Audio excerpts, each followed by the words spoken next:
Blackballed. Blackballed. Blackballed. Blackballed.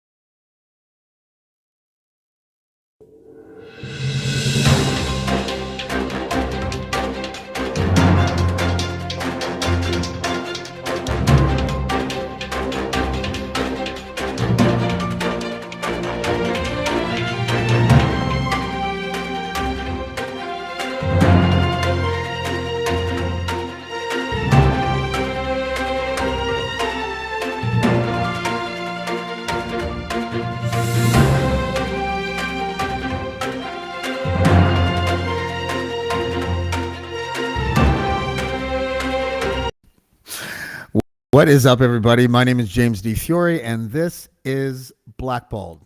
I'm laughing because I was going to do a very serious election kind of overview, where I was going to like analyze, the parties and their platforms and shit, and then I was like, that is the most boring shit I could ever even think of in my life.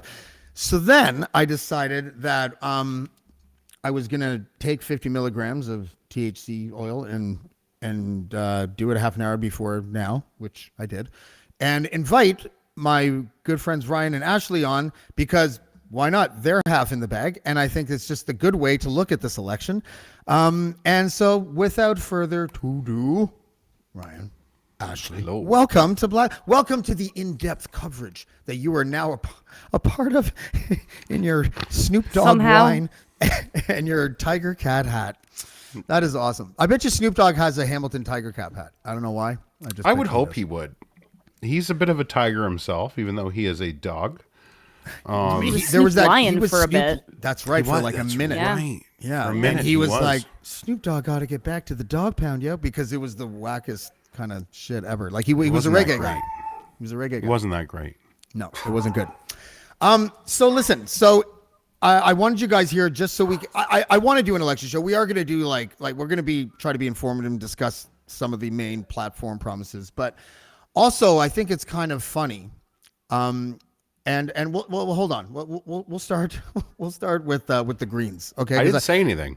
No, I'm just trying to figure out of how to like unveil my discovery, because I think it's like a pretty interesting discovery. And all right. So we have this. This is Schreiner this is Mike Schreiner from the Green Party of Ontario. Okay. Before with the jokes, we'll just see what his main platform idea is, because I think is actually, what they're known for, the environment. The party laid out plans to cut carbon pollution in half by 2030 and reach net zero by 2045, which the Greens say will cost about $17 billion. They will also invest in electrical transportation and provide 15,000 to 20,000 incentives for energy retrofits. And they are committed to ensuring that there's green space with a 10-minute walk of homes by 2030 while developing a 15-minute neighborhood framework. How do they know if someone, how do they know it's a 10-minute walk? Like, what if you're like... What about you? Leisure people. I walk super fast because all my friends were like 6'5". No, but I know you live in a green space. So, like, does that count, or... Probably. You're in the middle of a green space. Do they have to give you some swings so you can make the best of it? Maybe. I legit live in a wild apple orchard. Yeah. And that's like, that sounds bears, lovely. Bears are everywhere, wolves and coyotes and shit. It's like, it's just, Okay. And no one's looking out for my best interest because I already live in Well, we peace. could run a highway through it and get rid of those for you. That's true. That's true. We'll be getting to that. So, okay. Okay. Now, I think that the Greens are probably not going to do well. I think they're going to get. I think the leader will get his seat. It's a decent predication. Yeah, I know it's like brave of me to say that. Yeah, very bold. Going out on a limb. Yeah, very bold. And I just don't think that he is very compelling. It's one of those things. He reminds me of remember the garbage commissioner that Homer stole his job from. He looks like that guy, right? Yeah, he kind of talks like him too. Yeah, he really does. And see, he even has the pens in his pocket, which Schreiner's also known for. Yeah, no. Yeah, I see that. Yeah. So anyway, so we're gonna spend that much time talking about the Greens because I'm sorry, they're gonna get one seat, and I don't really think that they're worth more than the 3 minutes that we have to give them. And listen, I'm not trying to be mean to them, but they haven't run a good campaign. They're basically invisible. Maybe it's not their fault, but they're not going to get more than one seat. Can I say one quick thing before you close out? Of course. It's sad because they seem to be the nicest party, and they seem to be the ones that actually just seem to be good people. And we can't vote for that because we don't vote for good people. No. I don't know. That's just how I feel. My take on it would be like they remind me of the Leafs in the sense where it's like, I'm rooting for you and I would love for you to do great, but you're going to tank it again and again and again, no matter what kind of team you assemble. Good analogy, actually. That is true. That is a great analogy. Sports analogy. Wow. Thank you. No, I'm not surprised because I'm surprised. I'm just thinking to myself of how little I know about sports now because I barely use any sports analogy. If it's not a baseball analogy from the 90s, I suck at sports and but politics. Everybody knows so the Leafs suck, so it's fine. Yeah, that's true. Okay, so moving along to the NDP. Okay. Now we'll start with the pick. There she is. She's a fighter. She's Put a 'em up. fighter. She has to be a fighter because this is her son. Oh my God. Oh, Is it Jimbo? shit. That's right. Wow. And of course, this is her, right? She looks like yes. Mr. Bumble. Like you go, what? Look at the hair. Like it's just it's there. Look at this is a politician's smile. I promise. I swear to you. I'm going to do it. Don't worry about me. The school board will have to bend to my will. Like it's not going to work. You'll start to notice the pattern now. No, but the NDP do have some good ideas. This one I thought was interesting. Middle income tax freeze. They said if they're elected, they will implement a 4-year income tax freeze for low and middle income households. The freeze will apply to individuals earning less than $200,000 a year, although officials said that bracket wasn't set in stone. Great.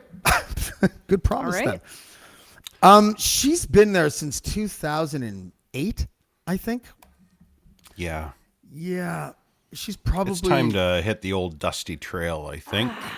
That's a long... 13 years she's been leader. Yeah.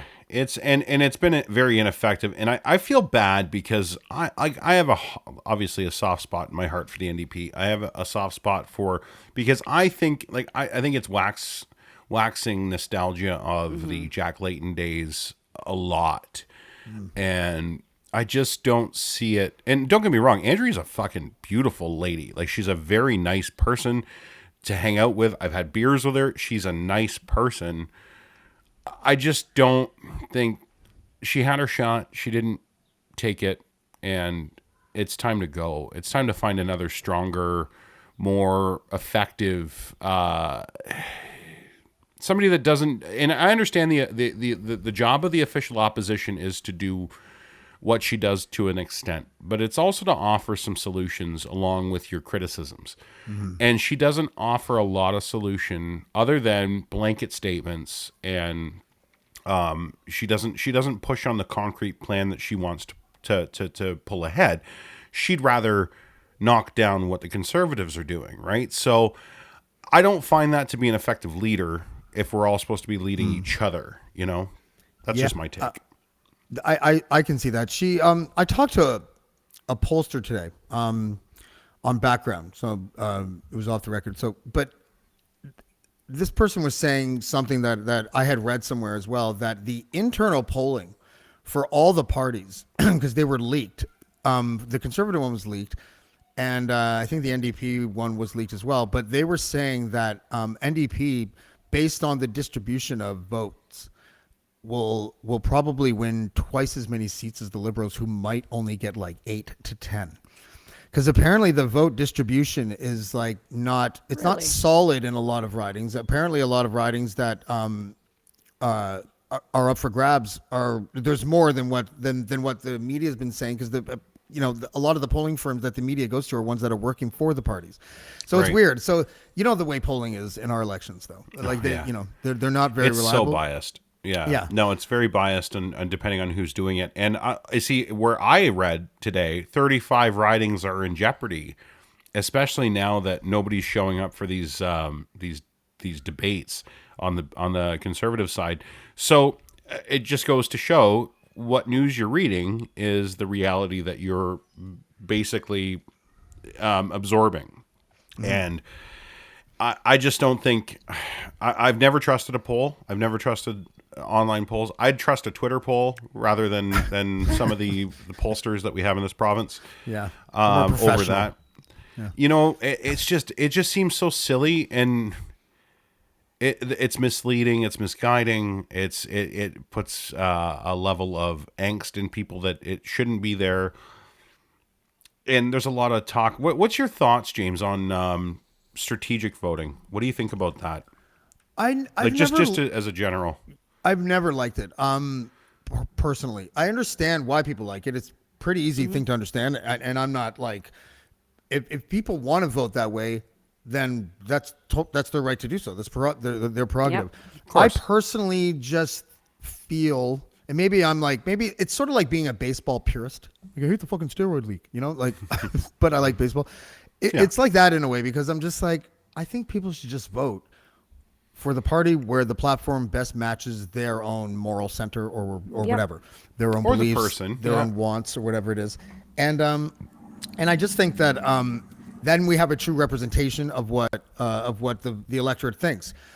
Now, are there some time, when did I advocated it not that long ago? I don't remember when and what for what election, but I saw, I think it might not, it wasn't really a strategic one, but the Trump one, the Trump election, I was like, obviously you're going to vote for Biden. Like it was one of those elections, but that's not a strategic vote.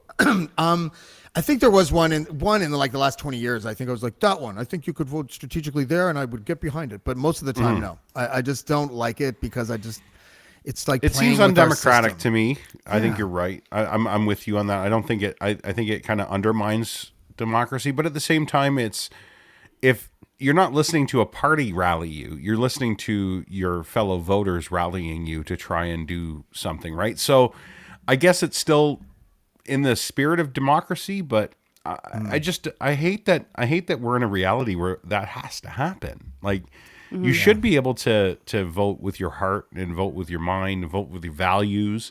Yeah, it's a shame to even have to consider it. Yeah. You know, really? And it sucks, because, or else you get stuck with complacency and people that vote blue for just because never Lib, never Orange, never nothing, or vice versa. I'll never vote for PCs, even though the PC candidate might be a fucking great person and have some great ideas and might actually bring some change into a party that you don't like. Patrick Brown was that guy. He's since disappointed me in how he's ran his leadership campaign, but like, he was that guy, and look what happened to him. They literally executed the perfectly executed coup, and they were like, no, we're gonna go with Doug Ford, Patrick. Yeah, that's what we're gonna do. And was it internal? Do you think it wasn't part of the plan? I had a pretty big inside seat to this, because my source, rest in peace, actually, because he passed away in a bike accident in Thailand a couple years ago. But it was one of Patrick Brown's really good friends, and he was my source. And I talked to this guy literally every day for like a year. And he was a lawyer, and I would get like caucus minutes, and like, so listening to these people talk about their leader when the leader wasn't there, you know, it was just like, what is going on here? Like, it was just really weird. And then it was just full scale attack. As an aside, I think that's an interesting story. I'm going to get it wrong, so I'll just do the overview about what I know happened. Sure. Do you remember when Patrick Brown made that like initial press conference after the story broke, like an hour beforehand, and he looked like a deer in headlights? Yeah. Do you know why he looked like a deer in headlights? He was in a room, and I guess it was Queen's Park or wherever he was, and he was with his staff. His whole team was there.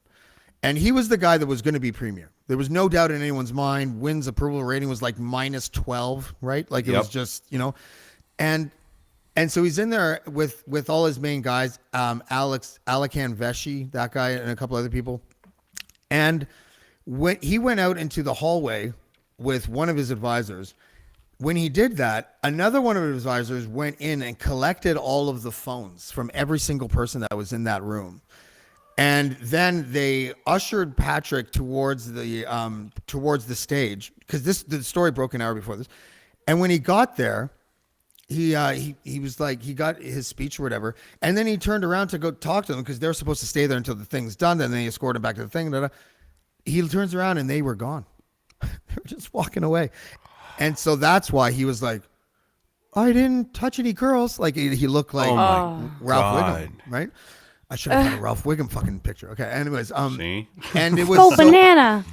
So this whole thing was like the PC caucus was actually like in cahoots with the actual stop distracting me, God. Sorry. With the whole now you threw me off with the caucus. God damn it. I always distract people with my caucus. The executive and the has that caucus effect. had it like a in cahoots thing with his own staff, like his chief of staff and like a couple other people that were key to his office, and they just stabbed him right in the back. And then they That's let it sad. go. Like, it's so sad. Like, way to just put him out to pasture. Like, you couldn't just they have no.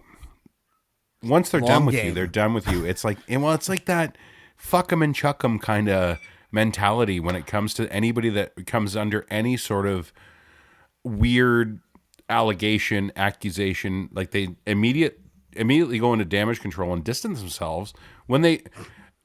That doesn't appeal to somebody like me. It's like, I want to hear the whole story first. Tell me what happened. And then we'll all make the decision together. Don't just fucking throw them under a bus. Because now I'm thinking it's the party and not you. You're already, Yeah. I don't know. It's an interesting one because he Yeah. doesn't drink also. So he's like a teetotaler, because the original stories were like always hung out at bars and did this and that or whatever. And then and then one of the girls, there's a recording that I can no longer unearth or convince the guy who played it for that lawyer that passed away, who played it for me, of what's her face from CTV. Cynthia Mulligan? No, the national one. Lisa LaFlamme. Lisa LaFlamme. Yeah. Talking, it's like a pre-interview with one of the girls, one of the so-called accusers or whatever. And at one point the girl's like, listen, I was 19 or 20. I wasn't below drinking age. I don't even know why I'm here. Nothing happened. And she was like, what about when this happened? And she was like, because it's not a problem. So, and the only thing that she said, this particular one, was that she thought he leaned in to kiss her. And then they were like hugging, his cheek was on her cheek. But that Patrick Brown's girlfriend was like right there. And that's basically the big thing. But anyways, but at the time, ill-timed photo becomes a story. I hear it was almost like an Al Franken situation. Yeah, it does. It sounds exactly Except like Al that. Franken's a lot more likable. True. Yeah, he really is. True. Sorry, we were on NDP, and he was actually and we sorry. shifted it. I'm sorry if that was my fault, but No. I think because I just wanted to because there's a lot of stories from those days that are like they wanted Christine Elliott to be leader, and the plan was never for Doug Ford to step in there and become leader, but he got all the religious zealots to vote for him, and and riding on his dead brother Smoke, which. And that was a total pun. I'm sorry, but and it was literally bad press is press when it comes to this kind of thing. And don't get me wrong, I think Rob Ford was a very likable human being. Again, on a personal level, yeah, I'm sure he'd be fun to party with. But he was endearing. There was something endearing about him, very endearing, childlike almost. Like because he made it important. He made stop signs important. He made the things that affect you. The one thing that I learned really early on in politics, and this is when I was working for City Hall, and Bill Clinton came to Hamilton, and he came to Carmen's Banquet Center for a like a TED Talk before there was TED Talks. And Bill Clinton stopped the counselor that I worked for, Sam Marula, great fucking dude, and very humbly said to Bill Clinton, when Bill asked him, "What do you do?" Sam said, he goes, "Oh, I'm just a city councilor." And Clinton actually grabbed him by the arm and looked him in the eyes. He said, "Listen," he says, "you don't understand." He says, "All politics are local." He says, "All politics are local. And you need to remember that." He says, "Think about what you pay in municipal land taxes for the services you get. You get police, you get fire, you get garbage, you get, all that shit. You get your roads, your stop signs, your fucking everything happens, parks, all that for your whatever you pay between $3,000 and $7,000 a year in land taxes. Now look at your federal taxes and your provincial taxes that come off your paycheck. What do you get for those? You get your health care. Don't get me wrong, you're absolutely right. But name 5 other services that you can think of off the top of your head that you get from that money, and it's triple the amount that you spend. So Bill Clinton was bang on when he said, all politics are local. Yeah. And Yeah, Rob Ford was a master of retail politics. Yeah. Retail, yeah, absolutely. The bacon and egg politics, like get it, and Doug's tried, but Doug can't do it. Doug does not have the panache that fucking. Which is unfortunate because Doug Ford kind of smells like ham and eggs. Like, and I was going to say, oh yeah, I haven't met him, but I can suntan picture lotion. that. Yeah. Could you imagine being criticized for not having the same panache as a crack addict? You know Holy what I mean? shit. Like, come on. Yeah, it's funny though because That's beautiful. Yeah, and first of all, Rob Ford, when I did meet him, I couldn't tell. In hindsight, I couldn't tell if he was sober. I met him a bunch of times, but when I debated him, I couldn't tell if he was sober because he was sweating so much. Like, Yeah. holy shit, dude! Like, did you just come out of a schwitz? Because you look, And he was late, and I think I told you this. Yeah, you did. But I looked. We were debating Rocco Rossi and George Yep. Smithman and Joe Pantalone, and we kind of talked a little bit to chit chatted during the debate, like like, are they always like this? And he's like, yeah, that's why I never get anything done. Like he's like all excited, and but then at one point I'm sitting there, and George Smithman is just blathering about something. And sorry, I was on the end, so I'm looking this way. So then I'm sitting there, and I look over, just glance, and Ford had drew a house, like a house, like you would in grade school, with like a roof and a chimney and shit. And I was like, am I seeing this? Is this really happening? So I looked again. Was the sun in the corner? Oh my God, no! But how- No, it wasn't. Or at least not that I remember. Maybe. Sorry, Rob. If you're watching, I think he was very likable. I think he was very he was very appealing to, again, the bacon and egger crowd that wasn't like stuck on politics. Yeah, they saw him, they laughed at him on TV. Jimmy Kimmel made fun of him. Like he became a headline. But the one video that sticks out for me still to this day, do you remember that time he grabbed his wallet and he like had the camera and he pulled out every city affiliated membership that was gifted to him because he's a city official, like the golf course and this and that, the Toronto Zoo. He goes, this is all graft, this is bullshit, why are we spending money on that? And I'm like, that's how he wins. That's how he does it, because everybody else says the same thing. He won't cut those cards up in real life, but he'll tell you that it's wrong. Even though he's won't doing use it. them though. He probably carries them I around. don't see him to walking prove that around he the doesn't use zoo. it, Yeah, right. Well, not on that side of the fence, but Sorry, go ahead. Ashley. I was just gonna say, I think it's like that village idiot common man appeal, right? It's like, I think that there's a lot more people out there that can look at somebody like that and go, yeah, I can get a beer with that guy. I could totally talk to that guy. And look at him. He's just telling it like it is. And that was the same kind of shit that people said about Trump, right? And then it was like, what have you done? Like, I think that he's personable and he's easy to talk to. And it's like, well, yeah, look where that got you. Like, it's not always like the guy that you could be friends with should be running shit. Right. So I think You're right. I think Sarah Palin started that. Like, at least in this era, there's certainly been nut jobs. Who that the have fuck ran wanted to be before. friends with her? I read lots of magazines. Yeah, I all of them. I How read is she all of them. relatable?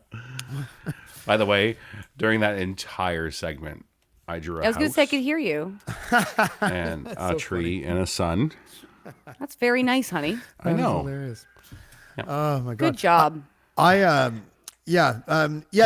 they follow that line, and not Pierre Poilievre isn't quite that. He is more diabolical, right? Like the thing that works for Sarah Palin and Rob Ford and Donald Trump, if we just take those three, is that, and I swear to God, I don't mean this in a disparaging way, but the appeal are to people who are of similar intelligence, you know? Because it's then you almost get the tone of voice is familiar along with the words, right? I get it. Just that we still look at it, just like Ashley said. And I honestly believe that to be true. I think Oh, that absolutely. It's that dog whistle. It's a dog whistle mentality and dog whistle appeal. Was there not like a just Simpsons being that, episode just where by they being did that? kind of dumb, you know? Where they You were can like, oh, attract you the know dummies. what? Let's get Homer to run, and it was like he'll appeal to like the everyday idiot, and it was like, yeah, just put him out there and feed him a couple of lines and make it sound right. good, It and kind that's of what happens. It goes to show you like that how serious we take our politics, right? Like, And how much we ignore the Simpsons for telling us how things are going to happen. and Yeah, no how shit. we missed that Aaron O'Toole looks like Superintendent Chalmers. Skinner! How did we miss that? Look at him. It's so Like true. for fuck's sake. I'm sorry. I think you meant Super Nintendo Chalmers. Is that what he's That's called true. now? That's what Ralph calls That's him. what Ralph calls him. Ralph is Yeah. Ralph's the backbone of the show. I mean, you can't do it without Ralph. It's, yeah, Super Nintendo Chalmers. Okay, and not to be Who outdone. you want to shit on next? Well, Oh, wow. what the fuck? I It's gotta like someone give him tried credit. to clone Rocco Rossi and was like, "It's not quite right, guys. It's something Needs to go back in the oven. Oh my god. No, I have a He's got a theory- perfect head though. Like for Yeah, a bald guy, yeah, I he gotta does. give him. I gotta give him props for his balds. Yeah, he kind of looks like that eagle on the Muppets, He's symmetrical. Oh. you know.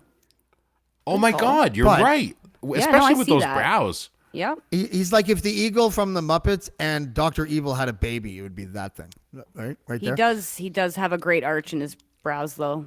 Yeah. brow. Okay, Look so at that let's go to the main Fucking thing. Just caterpillar. so it doesn't. I look know, like but you we're- can work with that. Oh. Yeah. Yeah, Sorry. that's true. Oh, that's not Business. Let's do the business. Let's get this shit We're out not of the doing way. eyebrows. No, we will in a second. Okay, so the 4-day work week. Got my vote. Listen, No, this no is a shit. great idea. It's worked in other parts of the world, countries that have almost no people, but still, it's worked in certain spots of the world. Didn't California do it, or are they proposing it right now? Productivity didn't suffer in wherever it was that they tried this. This is the case that they always like quote in order to like try to sell this in California, I think it is. But they actually saw that productivity increased because people were happier. You know, they weren't I believe working ragged. They weren't, effing the dog, as they say. They they were actually doing what they needed to do. And it turns out, and even markets, apparently stock markets where this has been tried, it also kind of reflects the success of it. I don't think it will ever fly because we have no imagination in this country. Like it's one of those things. Like I think if they got elected, the first promise that would be broken would probably be that one. I don't know how they would even achieve it. I have to and agree. that's I have to the agree thing. because it's yeah. Sorry, Ashley, go ahead. No, I was just gonna say it's one of those things where you can't possibly get everybody on board with that. You just can't. I mean, it's the same as anything else. Like there's not one policy that applies to absolutely everywhere. Like there's just not, right? So I mean, I could just see them mandating certain places. It's like, oh, sorry, not you. Oh, sorry, not you. So I mean, it might apply to like a handful of things or like fun government jobs, but It's probably true. about it. But and you Try that can't- shit in healthcare. I dare you. I was going to say, obviously, you. What are we going to shut I the work 4 hospital days a down on week now. Friday? Yeah, we're Sorry, going to shut the Mabel. hospital. We'll shut the hospital and we'll shut the long-term care facilities down on Friday. The other thing that this doesn't take into consideration, which was the push for the rush back to the office during the pandemic, is it's the outside economy that happens when people go to work. So you're talking about food services, you're talking about parking, you're talking about realty, like actual leases, and it's the only reason why we were forced back. Everybody saw the benefits. All the benefits outweighed any sort of drawbacks from working from home. Everybody saw it. Everybody knows it. It's true. Don't kid yourself. Everybody was happier at home. Nobody wants to fucking deal with Susan on Monday with, oh, another case of the Mondays. Did anybody watch Survivor yesterday? Like, nobody fucking likes that. I was more productive at home. Now I'm on a hybrid thing going back, and I'm okay with it. I don't care. let's not deny the fact that the part of the economy that missed out for the 2 years was the people leaving for lunch, the people that had to park their car again, like I say, the fuel, everything. And that's why the government pushed you to go back to work so fast, was because of the outside, what's the word I'm looking for? The accessory economy, the accessories to your actual job, like the things that you were actually fueling. Restaurants would suffer, that kind of stuff. Huge. Yeah. Like, so I get it. And I understand the appeal. I just don't, and like Ashley, I don't see how that could be a mandated thing. You can't mandate the private sector. We don't want that. Nobody wants the private sector mandated anymore. You want to talk about like the freedom argument. Here it is right here. You're just giving them fuel for their fire by trying to say, I'm going to impose a higher minimum wage on workers, and now you don't get to make money on Friday. You know what I mean? Like, there's only one Jesus. You can't stick another day sure? of the week and put some omnipotence on top of it. You know what I mean? That's Like, kind of it. So I just don't see how that. I don't see how that could fly. If people wanted to do if they wanted to mandate some sort of a hybrid, excuse my phlegm. hybrid. If they want to do some sort of a hybrid model where, you know, half the employees work Monday to Thursday, the other ones work Tuesday to Friday, okay, that might actually work. But you can't mandate that. But you could strongly suggest it, and you could like maybe offer some incentives through, I don't know. They probably don't you think what they mean is like if you work 35 hours a week, they consider that 4 days, and you're not required to work more than that. Like maybe what they do is like they change overtime, so they don't have to change everything. That would actually that wouldn't be a bad idea either. You're right. You know, because then that would actually wouldn't mandate it, but it would force everybody to try and accommodate it so that they don't have to pay over 35 hours a week. This idea, by the way, was brought to you by marijuana oil. Okay. Well, you know what? It was a good one. So I vote for James. Thank you. All right. You're welcome. All right, man. I've seen some things. It's good. Let's do it. Okay. So liberals, yeah. So and you know they might finish third. Which I just can't see. I can't imagine. Yeah, I know. The one reason why I think that and this pollster claims that this is what internal polls are saying, even for the liberals. There's a lot of stuff isn't being released right now. Today, Del Duca went to the Storm site or whatever in Eastern Ontario, officially suspending his campaign, and it's just like, yeah, it's because no one knows who the fuck. No one knows who he is. Like seriously, nobody fucking knows who he is. They're like, if you saw him right beside you, you'd be like, do you know who's leading the Liberals right now? Because I don't. And Stephen Del Duca would be like, Stephen Del Duca, and the guy would be like, who? And he's like, gotta go. And then that guy's lost as a voter. Like trying to hand him a pamphlet on his way out. Please. Wearing a name tag. Yeah. My name is Steven. Yeah, that's right. I thought of a political cartoon because Karima and I did this one. I literally sent Karima a video message, and I'm just like, okay, here's the idea. Okay, if you think it's fucking crazy, just let me know. Brian Lilly with a gag ball and someone telling him to write with it. And she's like, oh, fuck, love it. So she came up with this, which is awesome. Oh, my God. That's so good. Like, look at his eyes. He's like, again? I won't. Please don't make me. I wanted the only difference is that she changed, that she was right to change, is that I wanted Lily's hue of orange hair to match the hue of the orange of the gag ball. But I like what she did better because then it almost matches the nail polish. Like she just did such a good job. Wow. I haven't done. I sent it to her, but she's really busy, and I'm not sure if she's going to do it. But I'll just give away the idea because I think it's funny, but it's hit or miss with people. Stephen Del Duca wearing a Heisenberg hat. You told me this. With the thing that says "Say my name" underneath it, and the people standing in front of him are like, "Beats me." I don't know. Yeah, I don't know you your know who that guy name. is. Say it, please. Nobody. Del No, Duca. and you know what you said though. What you said though is indicative, and I'm telling you, it's indicative of poor leadership. If the NDP does happen to fucking somehow horse themselves ahead of the Liberals in this election, even by a hair. if they had an effective leader, then there would be, like, if we're talking like another Jack Layton style person, and yes, he was federal. Don't get me, and like a lot of people always hit me with that. It's like, we haven't seen leadership in that party across the board since Jack Layton, is what I'm trying to convey when I say Jack Layton's name. I'm not invoking a federal leader to be the provincial leader. I mean, that style of leadership for a party and the momentum that he created that just died with him is sad. And it's indicative, like you say, if the NDP does pull ahead of the Liberals in this and does nothing with it, it's another fizzle fart, nothing will be more indicative of the need for a leadership change, for a shakeup. Oh, yeah. Yeah. Ever since last year, I remember that, like, I was going like 3 months and I was like, who the fuck is the Liberal leader? I didn't even know. Did somebody win something? Was there a party at least? Like, what happened? Do you know when I found out who he was? Was when he chirped. When he chirped Fordsey with the Pizza Hut ad. When Pizza Hut when they did that funny. I don't even remember the camp. It was Pizza Hut did like an ad about something about the COVID restrictions, but they were like playing off of it, and or it was something that he said. It was something that Doug said. So Pizza Hut did a tweet, and it was like a flame tweet of Ford.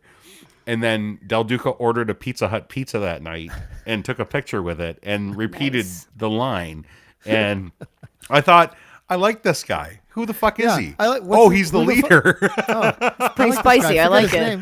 Forget his name, what he looks like all of a sudden, but I like him. That was good, you know? Unforgettable.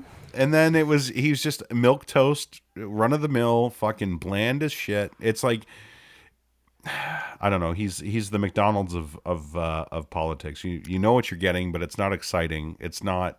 You know it's there. You just don't know what it's called. Is it a Big Mel? He's more like the off-brand Big Extra. burger. He's more like the off-brand burger joint. Like he's like Sal's Burgers. Where? Yeah, they're good. They're pretty good. I never heard of Sal's. It's right there across the street. I gotta go. Have you tried our Big Mike? Oh my god. A Big Mike? What? You gonna grab a couple and then go play Danky Kang? Our quarter pounder with pickle. Oh yeah. You know, it's like anything that not get sued. I'll take a Big Shack. Oh my god. McTuggets. Lovely. Oh, those don't sound appetizing at all. No, they don't. Hold nuggets. the sauce. Hold the sauce. Yeah, I don't want the Tugget sauce. Hold it. Hold it. Nakula Das, my sauce. Yeah. To answer your question about the Layton thing, a lot of people think this is the next one. Avi Lewis. Who? He's a former broadcaster. I believe he's the son of Stephen Lewis.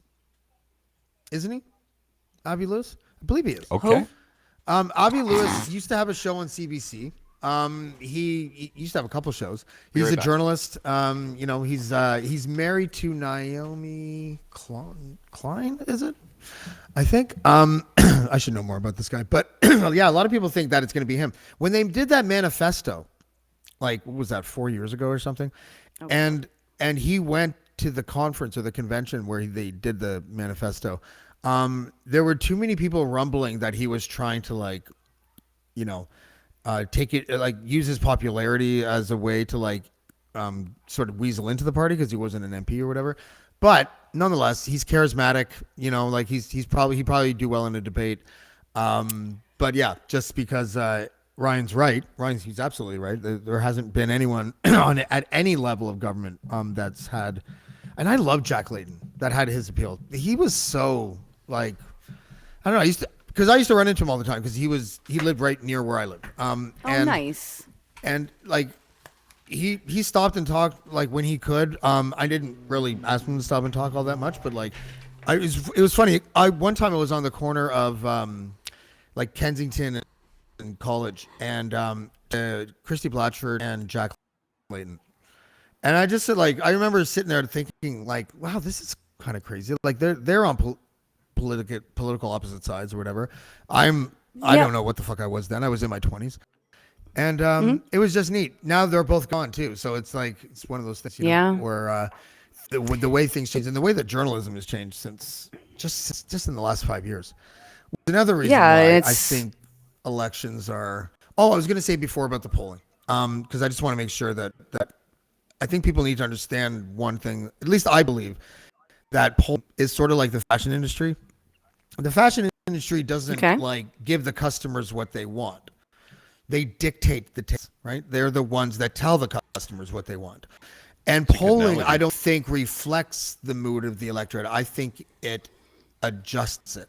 I think that we become enamored by these numbers, and then we do things like vote strategically because we're afraid. Yeah. Imagine an election without any polling. That would be fucking amazing. You just had to go by the goddamn platform, you know? Like that would be you're right. But how has nobody said this out loud in front of me before? Because liberty. That's why, Ashley, you need liberty. Freedom. How can you have a democratic institution if you don't even allow polling? Like, you know what? These industries start to crumble. I was just gonna say, yeah, get me a truck. I'm going. I'm starting a convoy. I'm pissed. Yeah, but it's true. The way the media and the polling companies work, they are in the tank, and if they're not in the tank, they're still, just by their existence, people start second guessing what they want to do. Yeah, absolutely. Somebody asked DeCosta asked in the comments, or was that the guy that did traffic on breakfast television? Who? The fellow with the cheeks that was up before. The guy that looked like he was storing nuts for the winter. Javi Lewis. Was he the guy that what? What did he have? Traffic on breakfast television? I don't think so, but maybe. His wife, I was actually asking, like, sincerely. I didn't know. I don't know who he is. So. Yes, and Naomi Klein, the author, is his wife. She wrote Disaster Capitalism. Yeah. Actually, okay. I think she would be a better candidate. I think so too. Yeah. Did you read that book? He's a little phony. That's a good book. The Conservatives. Okay, the reigning government in Ontario. I didn't have to Randy Hillier this, please. Randy Hillier. The thing about the progressive conservative, James, is they turfed me out, and I was a long-standing member. It's quite possibly my favorite thing ever. Your Randy Hillier. Here's a picture. He does decent impressions. Here's a picture of Doug Ford at a caucus meeting. Yeah. Oh yeah, that looks familiar. So I was like, I'm like, what does Doug Ford look like? And I'm like, I guess Homer would be like the easy one. And I'm like, he looks more like comic book guy. Can I find comic book guy in a suit? And then this came up, and I'm like, caucus meeting done. Right. It is. Worst caucus ever. Stop it with a caucus. You know what you're doing. This caucus is so fat. Oh my God, caucus. Fat caucus. That is a big caucus, actually. Huge. What did I say once I said it on an American network once, and I'm like, I don't understand why all the black Democrats don't together and just form a big black caucus. It seems like that would be the best thing that you could possibly do in this kind of. And the host was like, wait, what did you just say? The Republicans like, I think that's a good idea. It was before the Trump election. It was like 2016. They have a black caucus though. It's called Black Caucus. They do. It's called it's the Black Caucus. I'm all for Why it. don't we just fucking change the name caucus? Why don't we just come up with some modern term? I don't understand it because I don't understand how they think I'm supposed to act like an adult when I'm on the air, drunk, talking about caucus. Like that's don't they know you're drunk? Like that's a lot to ask for me.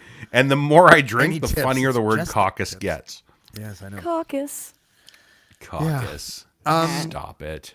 It's true, but I don't know what they would change. Party systems. That's a good segue to pivot into party systems because that's really what ruins everything. Did you know that less than 4% of Canadians are card-carrying members of a party? I would totally fucking believe that. I thought it was lower. It's higher now because of the way that the Liberals sort of pioneered the I'm going to be a whore across the country like Trudeau did so that everyone could decide who was going to be leader or whatever. Yep. Poilievre's doing a version of that now. And it's just what they do now. But works. Yeah, it's less than 4%. Let's just say it's 4%. That means that 4% of the country. Yeah, 4% of the country are just, and even less. It's more like 1% because whatever governing party sits in Ottawa, or it's really their members that. So that's like literally 1%. And they're buying their own memberships. So And they're deciding policy at their conventions through delegate votes, and you can only be a delegate if you're a member. And so these are the people that are like really deciding everything for us. And it's funny because, you know, we are stuck with that system. I don't see that system going away anytime soon. But we're in such denial about the damage that it does. You know, there's a party loyalty issue where it's just like, that's why things like the Senate scandal happened. That's because party exists. That's not because a government exists. You know what I mean? I benefited from that scandal. Are you how drawing so? another house? No. How did you benefit? No, when our heritage senator decided that it was a good idea to Human Resources and Development Canada decided that festivals was on that list to help with that development. And I was a part of a steering committee for a very local and very small scale music festival in rural Ontario for 2 years, 2 years up to this point. And then in the third year, when this scandal hit and they were giving all that money out for free, we decided to put our hand up and see if we can get some of it. And they ended up giving us $250,000 to make our festival better because it would bring development to that small town, which it didn't do. It was literally a weekend drunk fest that we ended up getting it was $225,000. I'm sorry. So instead of a lot of deal making in the bushes.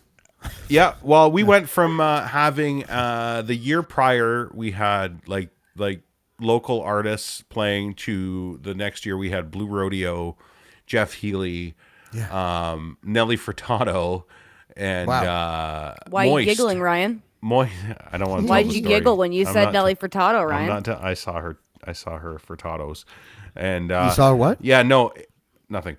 I don't. I just. I think it's funny when Actually, back to that in a second.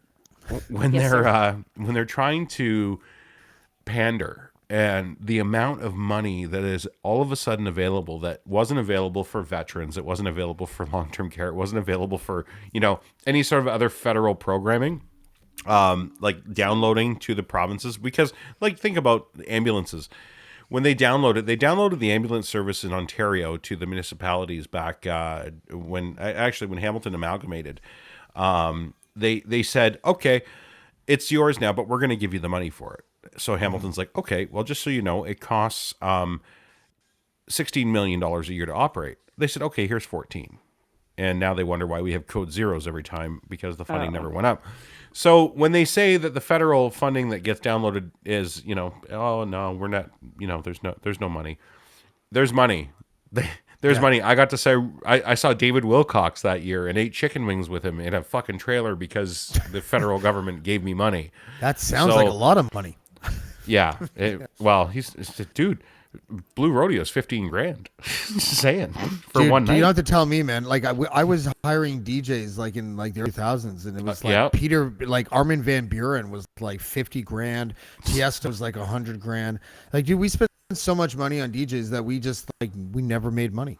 Yeah, no, and that same goes with artists, right? And it did boost our festival. Our numbers exploded in attendance. But I don't see any real development in commercial real estate or any sort of economic boom happening in Dunnville today because of the Dunnville Music Festival. Speaking of boom, what was it about Nelly Furtado, Ashley? What was that? So at this point in time, I didn't actually know Ryan, but I'm under the impression that he was providing some type of security assistance at a festival. Medical. And Okay. pardon me, and medical, which That's a position I'm of sorry, power, really?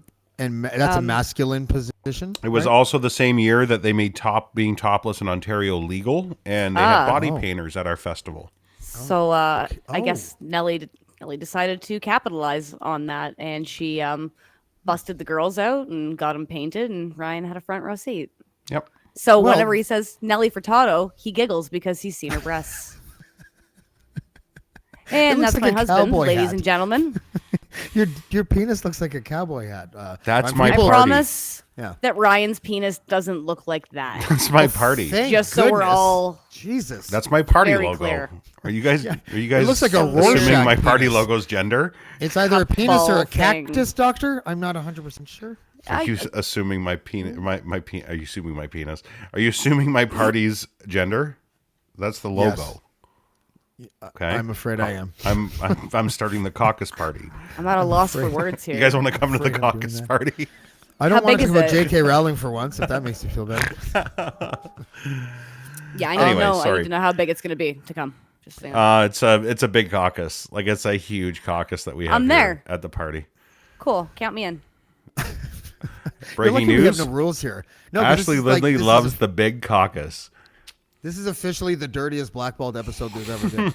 And I'm not even kidding. You guys are That's because ruining we my brought streak. Snoop Dogg. I was a Right. gentleman for like a second. You guys have ruined it all. No, It's okay. I'm just opening the door for you. We're a lovely I couple. appreciate it. Thank you. I'm wondering why I put who was that guy? Oh no. I'll vamp for a minute. So we had a good time Yeah. on our podcast today. Did you find it? No, I didn't, but it's okay. I'd rather hear this. Go ahead. No, I was just gonna say we had a good time. We speaking of like being on. Everybody's acting like we're on the precipice of doom because of this election. And don't get me wrong, I it's very important. We need to work together as a province. I think to right the wrongs and whatever. And you need to go out and vote. I don't care who you vote for, just as long as you're voting. But I spent my entire day drinking and cooking, and I didn't feel any sort of lack of freedom in my choices that I made today. I felt very free in what I was doing. If I wanted to, like I was up at 7:00. I could have cracked a beer at 7 a.m. if I wanted to. Nobody was going to stop me. I didn't. I had coffee. I didn't. That's start only drinking because till I the went to afternoon. work for 6:30. So That's kind of it, right? We But- said this last year on Dean's podcast. Remember that it was like going to be one of those things like, remember that time when we didn't have freedom for like 2.5 weeks? That was fucking crazy. Yeah, they're still protesting about that in Ottawa. It's like 7 years later. It's kind of it, right? So I think we need to put things in perspective. The house is not burning down. And guess what? You know what, everybody? I'll make this prediction now. Doug Ford will get at least a minority government again. It's going to happen. Brace yourselves. Don't be so Womp. don't fall into a fucking pit Yeah. of despair when it happens. It's going to happen. It will. And it's just because we're horrible at how this works. We always have been. 15%, literally 15% of our province elected Doug Ford last year or last election. So Yeah, nothing better than a plurality. and that's right? kind of it, right? So let's all just did anybody Just- get that $1 beer? don't bleed. Don't grab the pearls so hard They all that you died of start to COVID. bleed. Hold on to the pearls. Just don't squeeze them so hard. And let's work together to make it better. Let's find a better leader than Andrea Horvath. Let's find a leader we can remember his name other than Stephen Del Duca. Let's do that kind of stuff. So if Who? Yeah. Sorry, who? Sorry, I was actually going to say Stanley Del Duca, but I forgot. Oh! That rings a bell. So let's do that. Let's work. Let's focus. If you want to, if you're actually yelling on Twitter will not get you anywhere. Putting Facebook posts up with big sad emojis that Doug Ford is the premier is not going to fucking change anything. It's literally just fueling your own angst and your own anxiety. You want change? Go make it happen. Run for a fucking office, or at least go talk to people that you think should run for office. I have a friend of mine in Hamilton right now that just decided that he's going to run for municipal, and I'm right behind him. We were talking yesterday.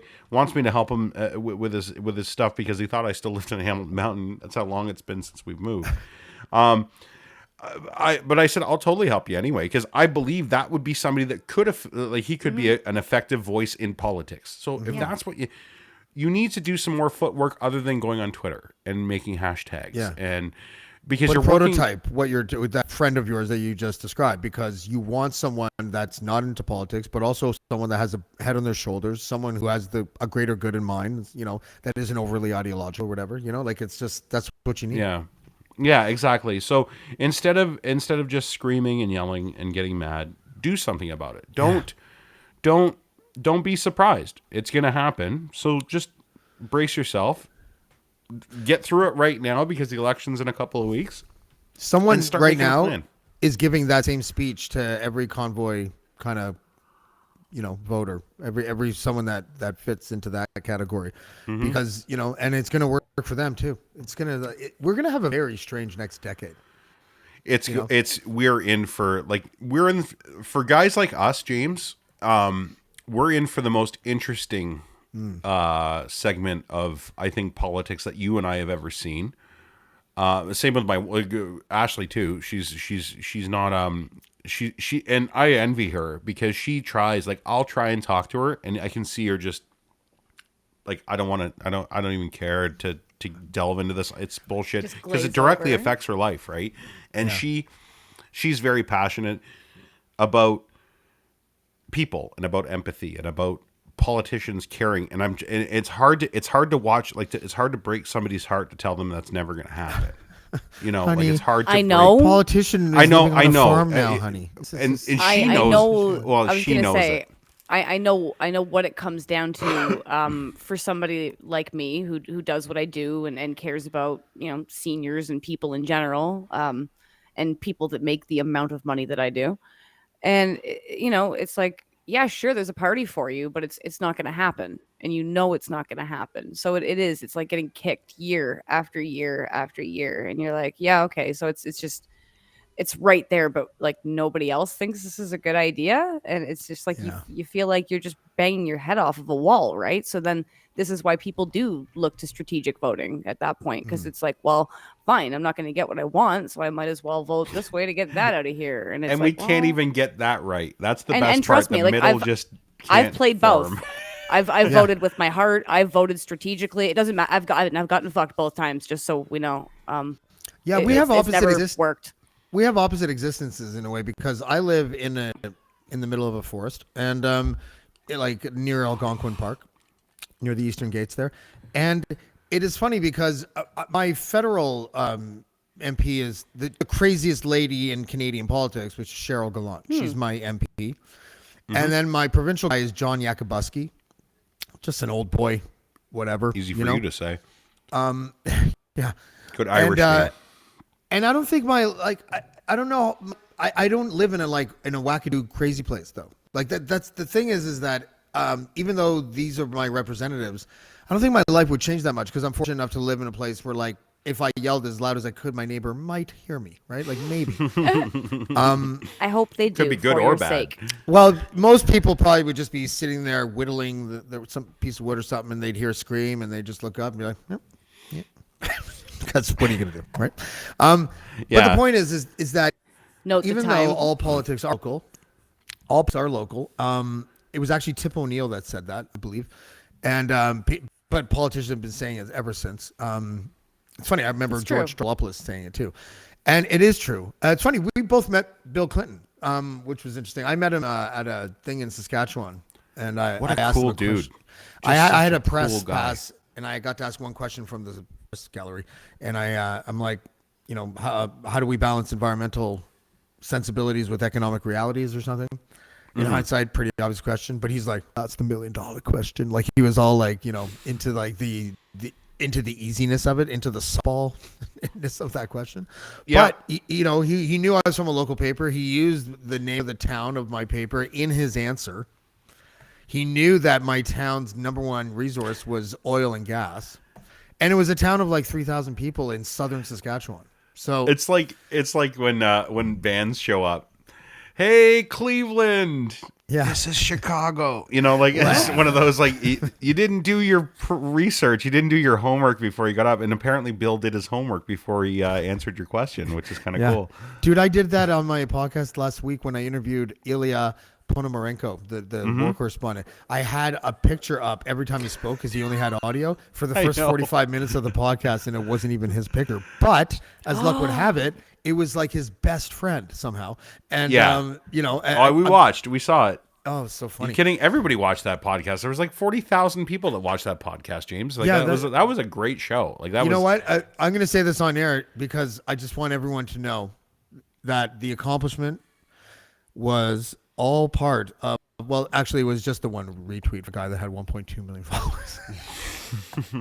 Really, it's like I want to take credit so bad, but I'm like, okay, we all know if that fucking guy doesn't retweet it, it was Ilya. not getting. Yeah, it's going to be a normal Blackballed podcast. But this guy, but you know what? I went through his Twitter because I followed him too before, like right when the war started. He was one of those like, you go and try and find the ground journalist, right? And there he is. Yeah. He's the guy. He's like the fucking. He's the guy. He's like the Neil McDonald. Remember, McDonald was our guy for a while. Like the Ford. He was our best known Ford one, I believe. Anyways. Yeah. And you snagged him up, and as soon as I saw that, I'm like, holy shit, James got him good. I can't wait to watch this. And I saw it, and I'm looking at the picture. That I'm like, that's not him. Wait a minute, that's not him. What is this? Ilya in the Matrix? What's going on here? This is like great value, Ilya, or what's going on here? But it led to a really interesting story. It was a good conversation, and what you did and what you exposed was the difference in Western media to there. Those guys help each other out. Here, it's like dog eat dog, right? So, oh my god, you know what would happen if I did that here? Oh my and it god, was like, the and ego, it was like not Neil McDonald, but like someone like Anderson Cooper, whoever the fuck picks someone, right? And if I did that here, it would have just been like, listen, you want me to come on your show? You're gonna have to do a better job than putting a picture up of somebody else. I'm Anderson Cooper. That was Donahue. What the fuck is happening here? It would have been right off the hop too. And nice tie together. Phil Donahue and Anderson. I never even thought of the snow hair white guys. That's actually really good. I get all of my Anderson Cooper references from recycled jokes I did about Dean back. The Arctic Fox. Nice. Dean Blundell looks like Rachel Maddow just saw a ghost. That's my favorite one. Actually, my favorite was it's Ellen DeGeneres' tennis coach was my favorite one that you've ever given him, and I can't. Dean looks like I'm Katie sorry. Lang. Dean looks like Katie Lang's side piece.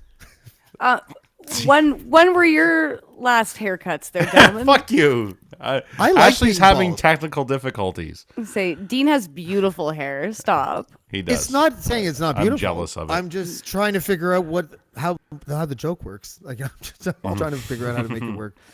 But yeah, listen, I've taken up enough of your time. I think an hour.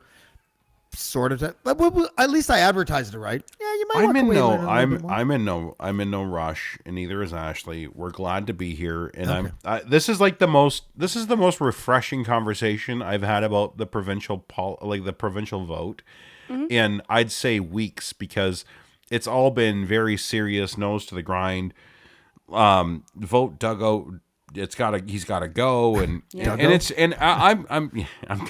I'm kind of getting to be confused with Doggo. Vote Doggo. I'm getting no. You vote for caucus. Vote for caucus. Did If you anyone add needs me, fur I'll on the be at nuts? Del Duca Vista down in Florida. Did you add the fur to the nuts since the last time we saw it? Have you been sitting there drawing fur? I also put a vote for. He's been, okay. I mean, yeah. Well, we've been here long enough to grow hair on our nuts. So. Oh my God.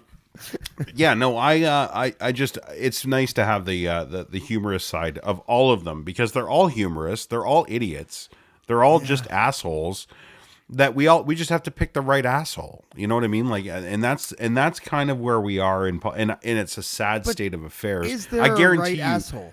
There's I was going to say, a theoretical right one, but like, is there a right one? You know, I guarantee you, back in the days of like, let's go back. Let's say like Wilfrid Laurier. Let's say when Laurier was pining for leadership, do you think people were like, we should put out an inflammatory tweet about Laurier? Whatever tweet was back then. Should we could scroll something on the town crier board. Yeah. You know? Like I wish, and this is why I'm gonna go back to Ukraine just really quickly, and I promise I'm not gonna just drag this out, but watching how people operate in a young democracy like Ukraine, and watching people operate in an old democracy, which isn't even that old in Canada. We're just used to it. We weren't there to see it happen.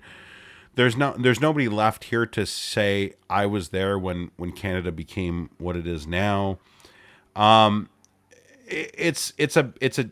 it's different, and it's disheartening to watch our people when you watch their people operate to try and defend freedom and to try and make sure they uphold the strengths of a democracy and the pillars of a democracy, the cornerstones to defend the cornerstones of their democracy, because it's tangible for them. It's something that they actually saw. It's something their grandparents were able to tell them about. Here, we've enjoyed it so long, I think we've become complacent in living in a free society and in a democracy, so that any sort of inconvenience becomes oppression, and it becomes a lot bigger than what it is. And it's disheartening, because I know I love this country. I love this country. Am I a proud Canadian? No. Well, we can't use the word proud anymore because apparently only racists use it. Well, that too, but okay, but I like. I people think say, grateful's a good word. I'm a proud Canadian. Well, what are you fucking proud of? What did you fucking do? You didn't fucking do anything. You should just be grateful to be here. Be a grateful Canadian. Be humble. I'm a humble Canadian. I'm happy to participate in the process that was laid out for me in Canada. I am not a proud Canadian because I have nothing to be proud of here other than my own little circle. I'm proud of my circle. I'm proud of my life. I'm not proud of this country. I didn't do anything to build this country. I just operated I feel more within lucky. Lucky. Like Yeah. we're lucky. Grateful. We're lucky for so many things. Like talking to Ilya off air, and I was just like, like I've seen war correspondents in action before. I've seen documentaries about them. I've never known any one of them personally, I don't think, as a friend. But you sort of understand what their world is like. But then you apply that. Imagine being in Canada, being a war correspondent, covering the war in Canada. That's why we're lucky. Like, we have no idea. Oh my God, we have literally no idea what it is like because it's literally never happened here in modern times. What 1812, I guess, right? 1812, yeah, And exactly. And this is what what I mean. What happens now? We have fucking weddings at Fort Henry. Right? Yeah, Yeah, no where shit. people are dead, like people literally. There's blood in that soil, and you're taking pictures with firecrackers behind you. And now there's vomit too. It's great. And now vomit from People are drinking too partying, much. and yeah. But you know what? But that's the freedom that Right. those people died there so that we could do that. And if you can't get it through your thick fucking protruded forehead, honking your fucking easy. stupid horn, Freedom. I don't have a car. So Yeah, you're it's a not personal gonna attack, isn't it? you're an asshole. You're a fucking asshole, and you're an ignorant and you're a blind, myopic, short-sighted piece of shit in this country. If you can't see the privilege you have. And I'll get off my stump now. I'm sorry. So you so should I'm tell me how heated you now. really feel. Yeah. I'm getting gangster with my boy. Why don't you take a couple shots and then we'll get down to the nitty gritty, Ryan? Okay. That's right. Yeah. Please don't do it. Don't do it. Tell don't us do how you really feel, Lindley. it. Ashley, Yes, sir. is there an issue that? It's healthcare, obviously, right? That's always the big one for you, I guess, right? It's it's not going so hot. No, I guess not. We could But use some more people. what is the change? Has there been a change? Okay, here's a question I want to ask. Is there a way to see if it was the pandemic or the government that impacted you? And were there any decisions the government made that were understandable because of the pandemic? Long-term care had massive problems, even like pre-pandemic, and so did the hospitals. I mean, like hallway healthcare has been an issue in Ontario for as long as I can remember. I've been hearing about it, so it's like we've never really had like the space and the things and the people to take care of people like we actually need to. So it's like it's great to have free healthcare, but there's not enough of it. Yeah. So we kind of think need that to was- bring some more folks in. I think the NDP has that in their platform. Yeah, they'd like to push through a bunch of Nonprofit long-term care. I think they. Yeah, that as well. Yeah, they're trying to abolish for-profit long-term care. And honestly, who's I don't trying to know make if- money off of the backs of seniors that need care? That makes me so sad. We're the only developed nation in society that warehouses our seniors. We're the only one. North That's 'cause America is we're the only white. place. I Okay, swear to I've God, been and I having this say it conversation a all lot the time. It's if you come to any home, 98% of the residents that live there will be white people. And it's just White because people? other I've cultures real- tend to take their families into their homes and care for them until they pass away. It was years ago. Like I dated a lot of Latina girls, and one of them was from Peru, and Muy caliente. and she was like her family was so, like her extended relatives were like more like, but Yep. like and all that. Love. Than brothers and sisters or people like that that I know. It's like it's really weird because I went to Florida once and I was there for like 8 hours, and my grandmother was like 20 minutes away from the airport, and there were like a couple of relatives there even, and I'm like, hey Nana, I was thinking of just coming down and visiting. I'm only here for like 8 hours. She's like, well, maybe it's not a good time. And it wasn't just because it was me. Like that's the way my dad's side of the family was like. And then I started talking to my white friends, and we're all fucking like that. We honestly, like, this is what it's like if they could see you. Oh shit, honey. Yeah, my brother just invited me over to. Should we say that? Should we do a COVID thing? Should we fake a COVID test? Like, white people are like that. I don't Get the red understand pen. why we're like that. Is that why we're the devils? Is that the root cause of My it? brother even sent like me each an other. email 2 months ago, and it pissed me off until now. I never responded to it. Like, Yeah. that's how I feel. So yeah, totally. You know what I the get key it. is? When someone cancel, white people fucking do this all the time. When my sister does this. When white people cancel plans in a text or something and doesn't offer an alternative arrangement for that plan, you are dealing with someone that didn't want to do it in the first place. You absolutely are. 100%. It's true. That is the key. Yeah. You know That what? is me. But I'm also of the ilk of, people say, oh, blood's thicker than water. I don't believe that. I don't believe in that. So is semen. that- I'm just saying. that's kind of Travels it. faster too. You know what I mean? Like, fuck, I don't believe that. I think value is thicker than blood and water. And if somebody values your time and you value theirs, then you have a match. Good for you. You swiped right. Yeah. Here you go. So I get that part, but at the end of the day, I think we have an obligation to family. In a sense that as long as like, and Ashley will attest to this. Ashley's had situations like this where people will be like, well, why does nobody visit that person in the nursing home? And it's like, well, you don't know how that person acted their entire fucking life. There might be a reason why they're in a corner of a nursing home by themselves and nobody visits them. That's right. Yeah. Maybe they were an abuser. Maybe they were whatever, So you don't know everybody's... You don't judge shit. people's families. You So just there don't. are obviously factors that factor into this, but we do, factors or not, where people think that as long as I go visit grandma on Sunday at the nursing home, I'm covered. It's almost like trying to hit that mark, and you hit the bell, you're good for the week, Even though you love that person, I think we have a different value structure, and it comes from that complacency, and it comes from that comfort and that privilege and that self-entitlement where nothing gets in the way of my fucking happiness, including grandma who has cancer. Fuck her, put her in a closet. I'm going on to Disney World this weekend because I don't need to deal with her. Somebody else deal with my problem. No, I mean, is it- that being said, I'm sorry, it is still please. important to establish too much. boundaries with your family where you need to. That's right. Don't feel obligated to visit people that make you feel like shit. That's not a thing that you are obligated to do. I don't care. And Absolutely. I think somebody said it in the comments, and I have to do it. I'm sorry, because it's that whole blood is thicker than doing it. water thing. And holy shit, does it piss me off, because it's not the quote. It's a misquote, and it's actually been completely flipped by people. And the proper quote is that the blood of the covenant is thicker than the water of the womb.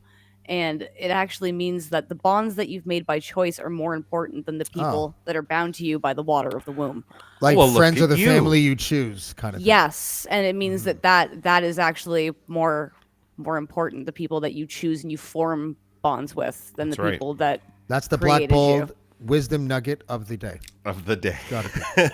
I'll be here all week. I just made it up. To be honest. Actually, can you say it again?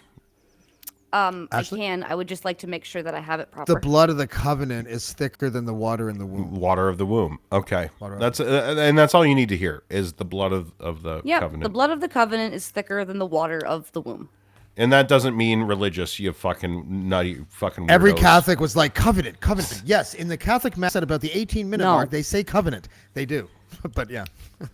Leave Well, that The blood of the over new and there. everlasting covenant that will be shed for you and for all so that sins may be forgiven. I know. I Do could be a this priest in tomorrow memory if of I- me. So That's could right. I. I would grew just up in like to this point culture. out, In the if the Jesus unity of the died, Holy Spirit. all glory and Jesus honor died all for my honor sins. is yours, Almighty Father. For Oh my God, what is forever this? and We're just paying our homage to ever. Jesus, the gardener, over at the Catholic school. That's it. It's true. See what I mean? Oh This my is that's God. called you know what that's called? That's called Indoctrination. indoctrination. Everybody. Yeah, it is. You're talking to two fucking atheists right here that can still fucking recite the entire thing. And we just That's sang why we're indoctrination. atheists. Right? But really, it was the indoctrination Having itself. chest pains. That, Oh, that was awful. But it was the indoctrination itself that allowed us to realize we got to get the fuck out of here. That's right. Imagine it James, was like a lot of fun. peace be with you. Dude, I And had so also- much fun with, and also And with you. also with you. Lift up your hearts. Stop we lift it. them up to the Lord. Up to the Lord. It is good Thanks to be give the him thanks and Lord, praise. our Yeah. Jesus Christ. Now turn to the one beside you and give a sign of peace. Fuck. You see what I hate it that mean? I know all that. Yeah. But Yeah. I My used to parents treat all did some sacraments. fucked up stuff, but they didn't send me to church.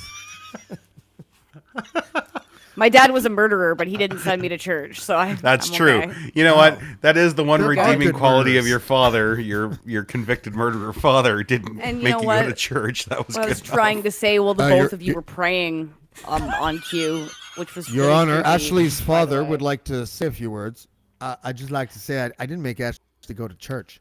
Oh, That's right. well, He didn't. we can take 12 years off his sentence, can't we, Stan? I'm the bailiff. I don't know. Thanks for coming. Drunk night court. That'd be fun. Peace be with you. No, but yeah, we'll wrap after this because I just wanted to, because you reminded me of it. Confession. Confession was my favorite because we would go to confession at school. We'd go once a month for some reason. And I go and I do my confession. It was always the same thing. Say fucking 10 Hail Marys. It was like their favorite thing. Yep. And then I'd go back the next month and I'd go into the thing. And it's always Father Murphy with his big fucking eyebrows and stuff. And you can see through that perforated screen and shit. And I'm like, bless me, Father, for I've sinned. It has been 1 month since my last confession. And these are my sins.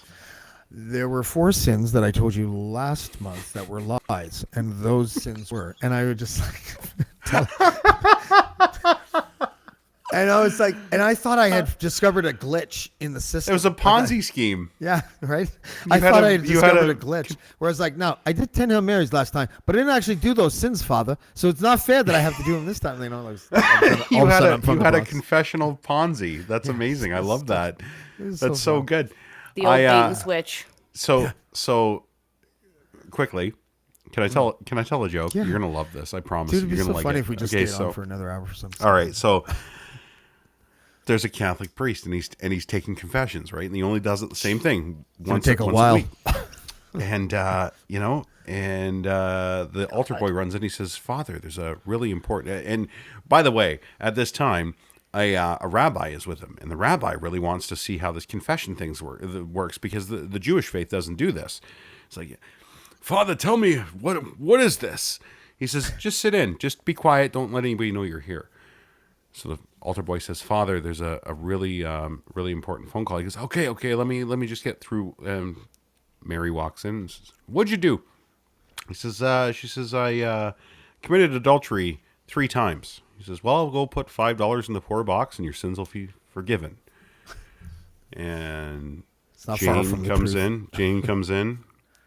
Altar boy is tapping his foot. He's like, the Pope is on the phone.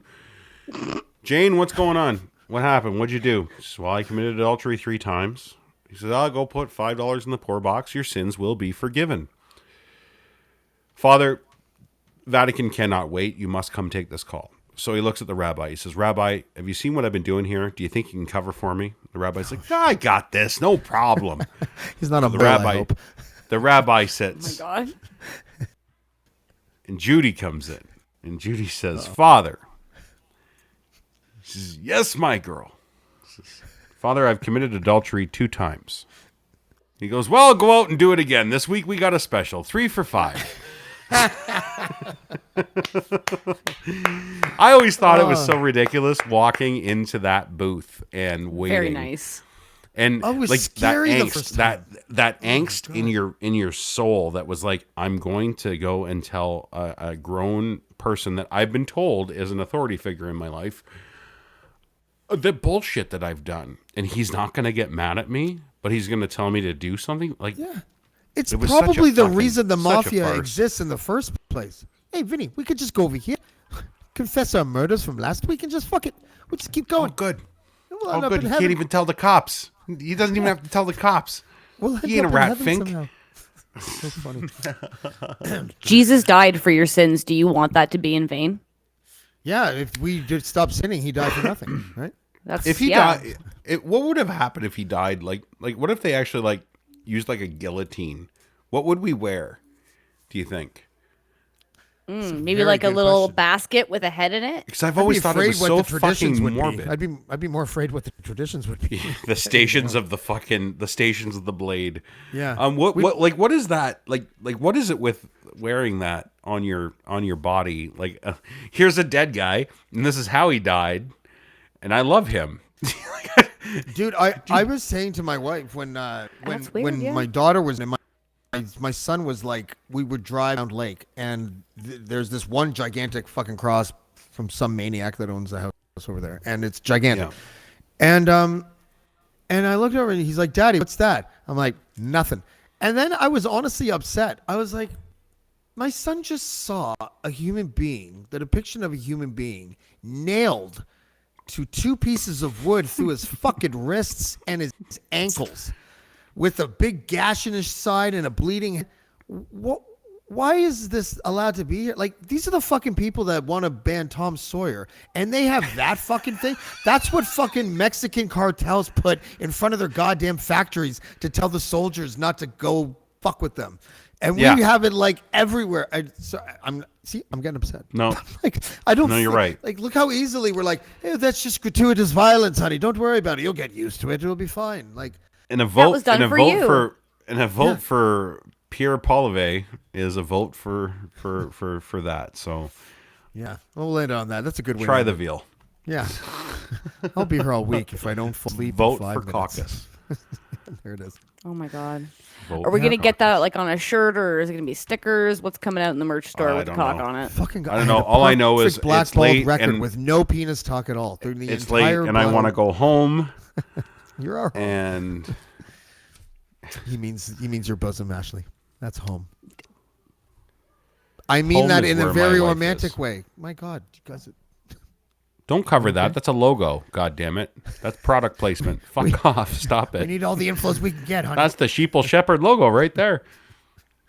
All right. No, seriously, guys. Thank you. You know what? That was great. It was an election conversation for a bit, and then we segued into what we segued into, and I wouldn't have it any other way.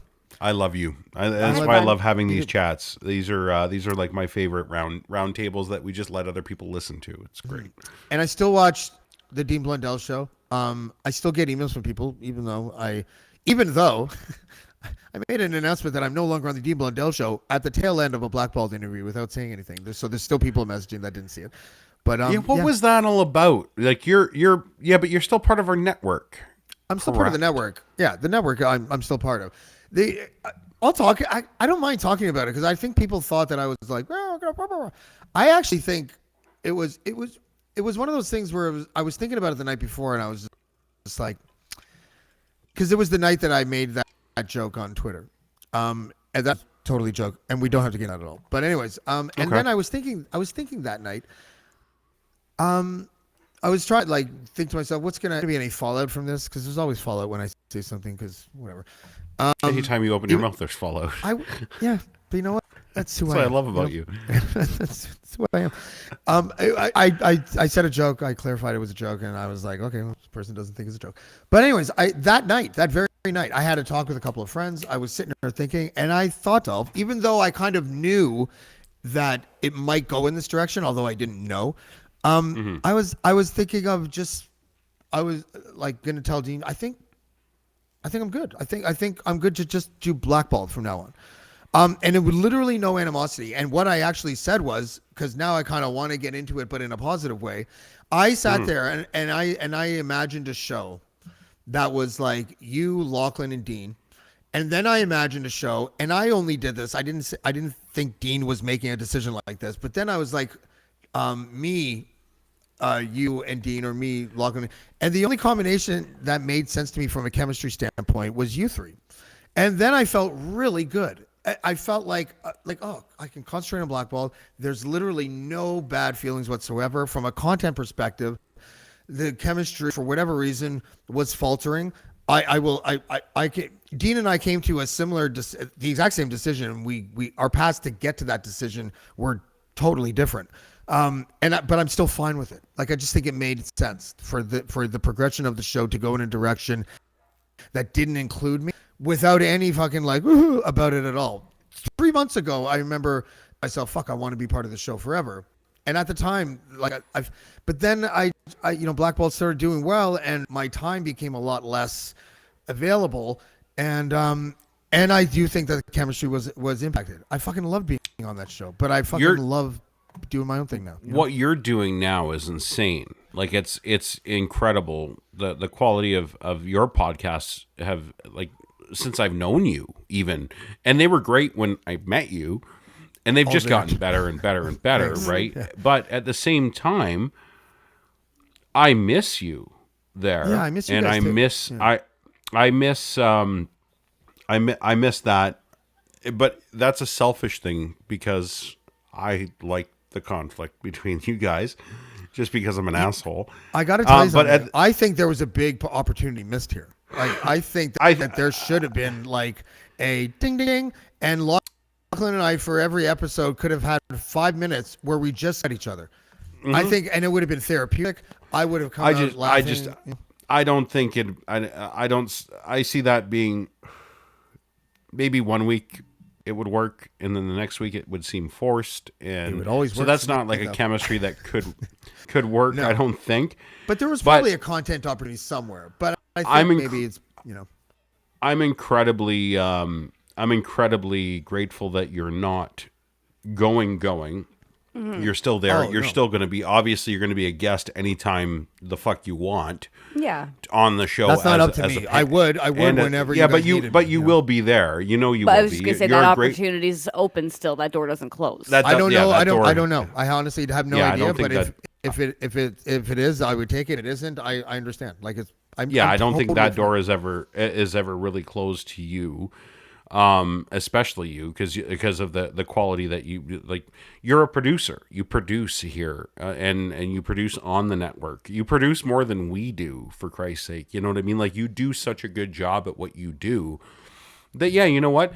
Maybe you should look at it. I think you're thinking of it in the right breath, where you're gonna be a little selfish about it and put that effort into what you've been doing, because what you're doing has it has momentum, and it's moving. Yeah. You've got a great show. Like, yeah, and a anytime knack for wheeling guests. I'm a and little anytime your surprised. show is it's like you're one of the ones that's like, we got to watch. You have to watch it. And I get mad because of where it is. You don't do it to Blackballed's YouTube, and that pisses me off, because I like. I'm being not allowed. I don't know how you do it. It's because you have a different network that carries your show, right? Like a different. I have my own account, but you could add a Blackballed YouTube stream to that as well. Apparently, So- Chris says you can't. You can't add Oh, it. maybe yeah. not there because of the amount of channels that Yeah. are already in their account or whatever. But- it doesn't matter. I still don't care, even though it is a burden. I watch from Twitter. I don't care. I will lock my yeah. shit down for the hour that you have somebody on, because I know it's going to be a great show. I appreciate Because that. you- Yeah. You're Ryan's that, like Heisenberg. He has two phones. I do. I have my Heisenberg phone and my regular phone. He I'm is glad the you. danger. I'm Don't just even thankful worry. that you guys even watch. Like, I honestly, I'm you not kidding? really. I'm not thinking about it too hard. Dee gave me a really good piece of advice a couple weeks ago that ever since I've employed, I feel like the show's been getting better and better. Yeah. By the way, to how do you put it? Oh, shut the fuck up once in a while, right? No, he didn't actually put it like that. But actually, No. there was a bunch of guests that I had where I was talking about personal stories and trying to relate it to them. I wasn't trying to take up their time, but I was just trying to use it as a pivot or a segue or whatever. And yeah, and I stopped doing that, and it's like the show kind of hit a little bit better. Like, it was more about the guest. I still throw things in there sometimes, but it's just more compelling it's more compelling when the guest is like, I like that question and I want to be here. When they have that vibe, oh, it's the greatest. Yeah. And Shad was like that for me. The first, when he was on, I was like, that's sort of when things started to turn around. That was even before the advice, but and No, honestly, I'm thinking about anything. You figured just this out keep on my your own. I'm just keeping my head down and just trying to interviews. That's all. And it's showing in the quality of the work that you do, because I'm telling you, yours is one of the most compelling podcasts that we watch ever. Because you have amazing guests, for one, and for two, you're not asking the questions like Pagan. When you had Pagan on, I was Ask Ashley. I was working outside. I had my phone because it had to be on Twitter. Yeah. It was on the like I had to position it somewhere where I could see it and hear it. And I couldn't do anything with my phone. My phone rang at one point. I didn't even answer it. I'm like, no. And I scrolled the call away so I could keep the show going. Because I love Steve. Steve Pagan's like one of my favorite people in the world. He's such a gem, isn't he? He's a good egg. And the fact that you almost got him to swear was my favorite. And I swear I would like to make that a goal of ours, to actually hear Steve Pagan at least say even damn. I would be okay with, or shit. You know what I mean? What like the heck? If he said what the HE double hockey sticks would probably be too. I'm trying to think if I've ever heard Steve. him swear like in Oh, person. gee golly gosh. I don't He's think I. such Yeah, he's Mr. Rogers. But he's not at the same time. Like, because he's not like. I mean, on air. Yeah, yeah. He's like like 6'3". Isn't that weird? But you know what's funny? Other than the scandal that went on with Steve, you don't hear anything about him. You know what I mean? You never hear controversy about him as a broadcast. It's here. It's do you guys got to take cover? Welcome to Bimbrook. It's This is still light every- outside. Yeah. Can I just say People don't.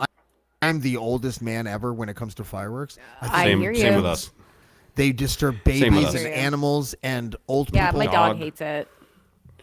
Anyway, so I'm just saying, Steve Pagan is a treasure, a national treasure. He's like an Alex Trebek in my eyes.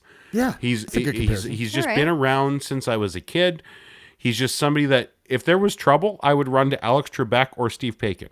You know what I mean? Right into his Like arms too, those- because he's so big. Right, yep. I could jump right Yep. into those arms. Exactly. Great. Well, you can jump into his waist or something. James, come I can on. jump pretty high. I'm pretty good. Pretty springy. White men can't jump. We can still rock the mic, but that's one tip. I love you. I love you too, man. I do miss you too. Ashley, I like you a lot because you're my friend's wife, but you're actually my friend. I would say that because You I can know love that her. every time I contact Ryan and I'm like, can you tell Ashley this? And he's like, just fucking message Just her. message her. Okay.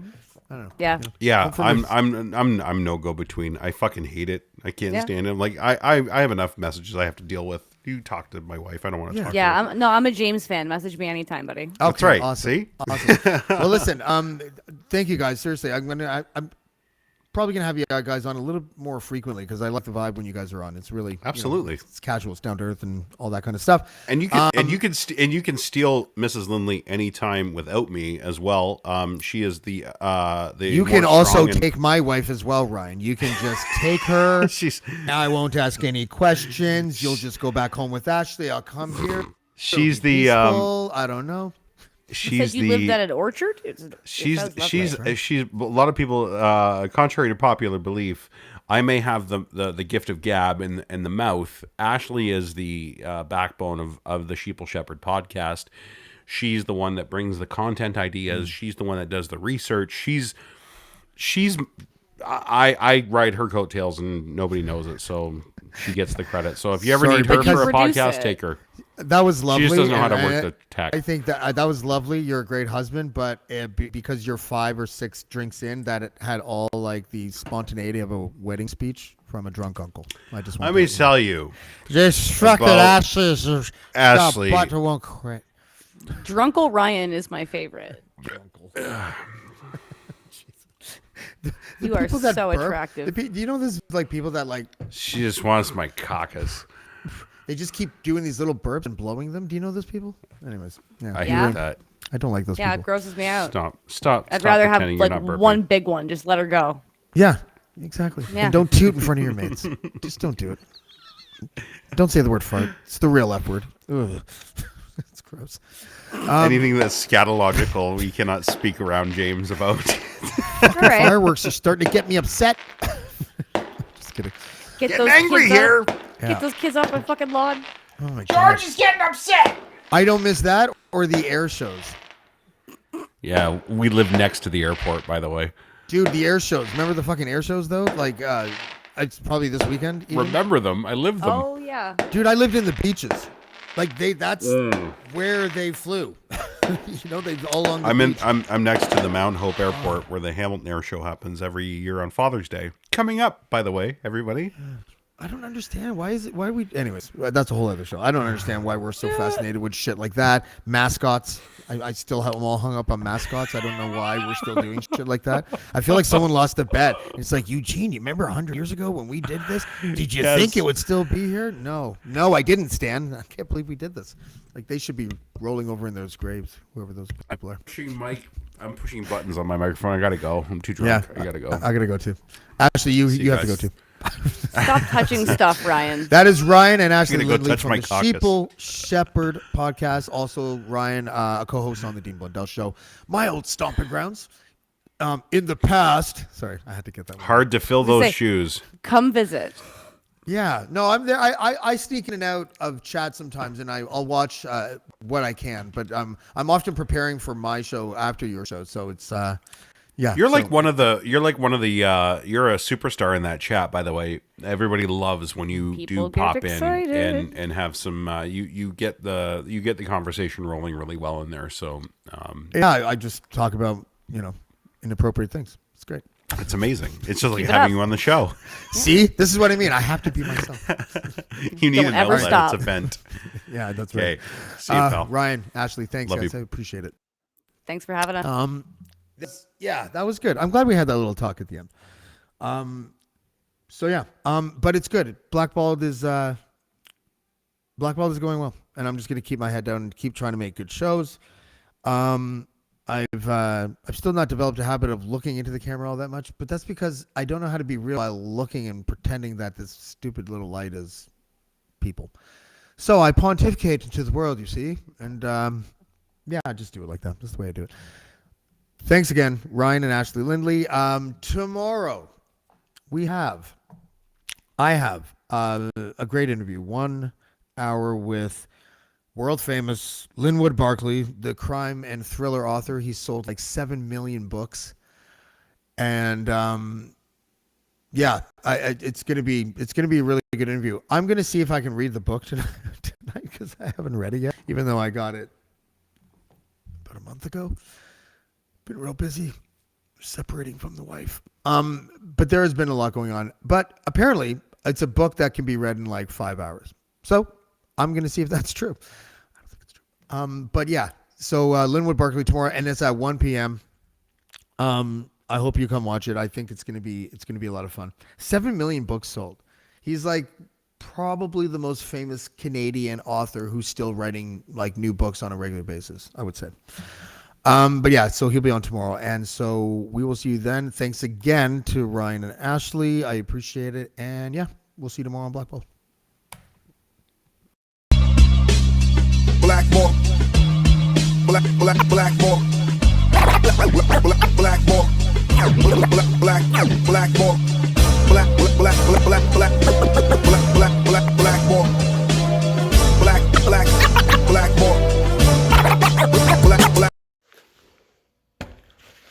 Thank you for having me.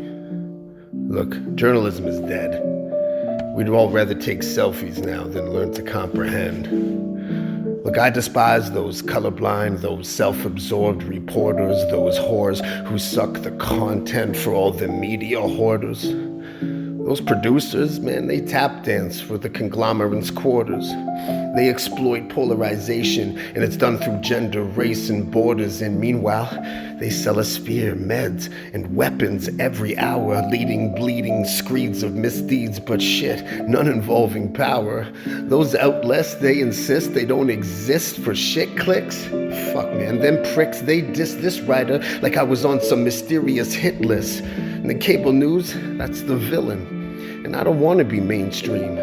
That's where fake dreams hit snakes and devils all up on the inseam. Know what I mean? A leg up into the armpit of all that corruption. Shit, this relationship, I think it's destined for a mutual destruction. Terror, mayhem. Nah, I know, I'll cool it with them J's.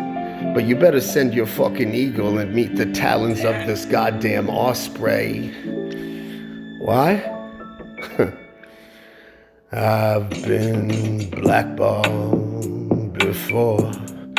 Now I have to be my main source, looking out my front door, 'cause I've been blackballed, but now I am older. I know I have to keep on moving forward, never look over my shoulder. We live inside a landscape where editors are predators and writers get shelved and never properly mentored. Never cease to increase the pressure of the mighty pen's releases. I defeat your fucking arsenal with a single chess piece. Bless me, the non-believer. Fuck commies and libertarians and conservatives, liberals, anarchists and Presbyterians. Fuck left-wingers, right-wingers, throat singers, salesmen, the hacks who got rocked by that mentally impaired kid. I hate all of you. Find the button, press play. Abort the next generation, spare us from the next wave. And let's not blur the lines of yesterday. Just vibrate to your streetwise psilocybin sensei. It's true though, whether it's Trump or Justin Trudeau.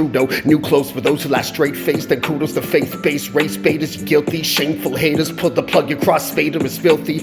You milk these new breeds of dummies who promote racism and then cry to their mummies. MAGA, woke folks fight to a mutual death, and no one's left to foster divisions after the last breath. Now fucking die already. Seriously. Oh, but wait, one more thing. Bring your newspapers in case we all run out of confetti. I've been blackballed before. Now I